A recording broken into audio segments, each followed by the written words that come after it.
नमस्ते, मी रमेश मुकादम ग्रामोदय विचार माध्यमातून आज ओबीसीची जातगणना या संदर्भामध्ये बोलण्याचा प्रयत्न करणार आहे. व्हिडिओ आवडला तर लाईक करा, सबस्क्राईब करा आणि फॉरवर्ड करा. 2021 साली जातनिहाय जनगणना करणं आवश्यक असताना ती जातगणना केंद्र सरकारनं केलं नाही, परंतु मध्यंतरी ओबीसीची देखील जनगणना केली जाईल आणि भारताची जनगणना केली जाईल आणि ही जात निहाय गणना होईल आणि त्यामध्ये ओबीसीचा कॉलम असेल असं आश्वासन संसदेमध्ये माहिती मंत्री वैष्णव यांनी दिलेली होती. असं असताना आता जो काही फॉर्मेट केंद्र सरकारनं जनगणना सुरू केलेली आहे आणि त्या जनगणनेच्या फॉर्ममध्ये ओबीसीचा कॉलम नाही, त्यामुळे सरकारची मनशा ओबीसीची जनगणना करायची नाही काय असा प्रश्न निर्माण झालेला आहे. देशाच्या संसदेमध्ये 31 खासदार हे ओबीसी आहे आणि असं असताना ओबीसीचे अनेक प्रश्न प्रलंबित असताना जातनिहाय जनगणना आवश्यक आहे आणि ती जातगणना सरकार करेल असं दिलेलं आश्वासन देखील सरकार पुरं करत नाही. याचे गंभीर परिणाम ओबीसीवर होणार आहे. स्वातंत्र्य मिळाल्यानंतर 1930 साली जाती जनगणना झाली होती आणि त्यानंतर आत्तापर्यंत जातीय गणना झालेली नाही.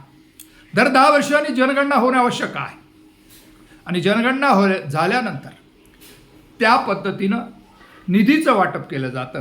असं असताना ओबीसीची जातगणना करावी, जातनिहाय गणना करावी असं विरोधी पक्ष नेते राहुल गांधी यांनी काँग्रेसच्या वतीने जाहीर केल्यानंतर भारतीय जनता पार्टी खडबडून जागी झाली आणि जी भारतीय जनता पार्टी स्वतःला ओबीसीची डेन म्हणते ती जातगणना ओबीसीची निहाय गणना करण्यास का घाबरते हा प्रश्न आहे.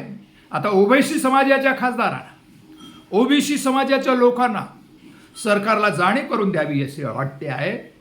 सरकारने दिलेल्या आश्वासनाप्रमाणे 2027च्या ज्या जातगणना होणार आहे किंवा चालू झालेली आहे त्यामध्ये ओबीसीचा कॉलम टाकावा आणि या देशाची जातनिहाय गणना करावी, जेणेकरून ज्या जात समूह आहे त्याच्या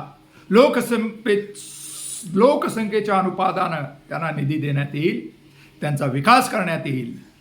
या देशामध्ये 85% ओबीसी समाज आहे आणि या ओबीसी समाजामध्ये अनेक जाती जमाती आहे आणि त्यांच्या आर्थिक उन्नतीसाठी, त्यांच्या सामाजिक उन्नतीसाठी, त्यांच्या शैक्षणिक उन्नतीसाठी, त्यांच्या व्यापारिक उन्नतीसाठी जातनिहाय जनगणना आवश्यक आहे, जेणेकरून प्रशासनाचा बजेट किंवा भारत सरकारचा जो बजेट आहे त्यामध्ये ती तरतूद केली जाईल. ओबीसी आशेने बघतो आहे, भारतीय जनता पार्टी ओबीसी मोठ्या संख्येने मतदान करत आहे. सरकारची मनशा जर ओबीसीची जनगणना करायची नसेल तर ओबीसीने आता जागृत राहायला पाहिजे आणि सरकारला जातनिहाय जनगणना ओबीसीची गणनेस भाग पडणं गरजेचं आहे आणि त्या दृष्टीनं ओबीसी जागृत झालेला आहे. राष्ट्रीय ओबीसी महासंघ महाराष्ट्र प्रदेश शहापूर या ठिकाणी आज 30 रोजी त्या संदर्भात जनजागृती त्यांनी घेतलेली आहे आणि त्या दृष्टीनं ओबीसी महासंघाचे जिल्हा राज्य अध्यक्ष भागरथ, कोकण विभागीय सचिव एकनाथ तारमाळे, भामसेत नेते सुरेश गजाननराव पाटील आदी जनार्दन पाटील तसेच जाधव विश्वनाथ जाधव कल्याण तालुका आदी सर्व कार्यकर्ते एकत्र येऊन आज शहापूर या ठिकाणी ओबीसीची जातीय जनगणना करावी आणि तो कॉलम समाविष्ट करावा म्हणून आज एक वैचारिक सभा देखील ठेवलेली आहे. या सर्व गोष्टीचा विचार करून ओबीसी जागृत झालं पाहिजे. ओबीसी समाजाच्या नेत्यांनी, विचारवंतांनी, खासदारांनी, आमदारांनी या संदर्भात सरकारवर दबाव टाकला पाहिजे आणि ओबीसी हा जो कॉलम आहे जातीय गणना टाकावा.